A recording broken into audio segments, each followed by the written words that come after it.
أعوذ بالله من الشيطان الرجيم. بسم الله الرحمن الرحيم.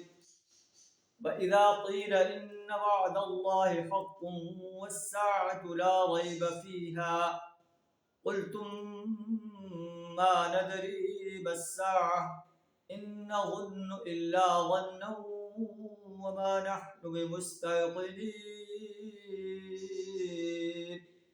صدق اللہ العظیم. اللہ فرماتا ہے کہ جب انہیں کہا جاتا تھا کہ ان وعد اللہ حق، اللہ کا وعدہ برحق ہے، قیامت کے آنے میں کوئی شک نہیں، تو تم کہتے ہم نہیں جانتے کیا قیامت ہوتی ہے، ہم تو بس گمان رکھتے ہیں، ہمیں یقین نہیں ہے. اس وقت ان کے اعمال کی برائیاں ان پر کھل جائیں گی. وحاق بہم ما كانوا به يستهزئون، اور اسی چیز کے پھیر میں آ جائیں گے جس کا یہ مذاق اڑا رہے تھے.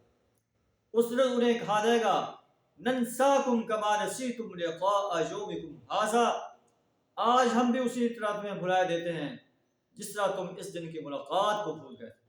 تمہارا ٹھکانہ جہنم ہے.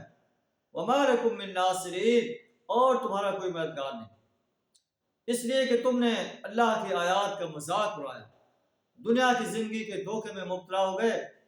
فَالْيَوْمَ لَا يُخْرَجُونَ مِنْهَا، آج تم جہنم کی آگ سے نہیں نکالا جاؤ گے.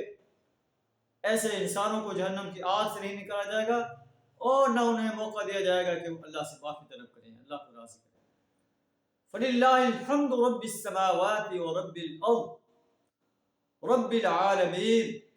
بس سب تعریف اس اللہ کے لیے ہے جو آسمان و زمین کا رب ہے، تمام جہانوں کا رب ہے.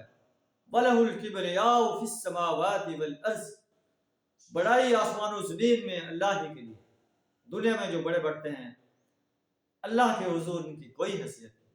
قیامت کے روز یہ ایک مجرم کی حیثیت سے اللہ کی عدالت میں کھڑے ہوں گے. وَهُوَ الْعَزِيزُ الْحَكِيمُ، اللہ عزیز و حکیم ہستی ہے، بڑی زبردست ہستی ہے، بڑی طاقتور ہستی ہے. چاہے تو مجرم انسانوں کو، باغی اور سرکش انسانوں کو سیکنڈ کے اندر ہلاک کر کے رکھ دے، لیکن اللہ بڑی حکیم ہستی ہے، بڑی دانا ہستی ہے. انہیں موقع دیتا ہے کہ شاید سمجھ جائیں. جب نہیں سمجھتے تو پھر اللہ کے عذاب کا کوڑا برستا ہے اور وہ دنیا سے مٹا کر رکھ دیے جاتے ہیں. اللہ سے دعا کرنا ہمیں ایمان اور عمل صالح سے اپنے آپ کو آراستہ کرنے کی توفیق عطا فرمائے، کفر، شرک، نفاق اور تکبر کرنے سے اپنی پناہ عطا فرمائے. وآخر دعوانا الحمد للہ رب العالمین.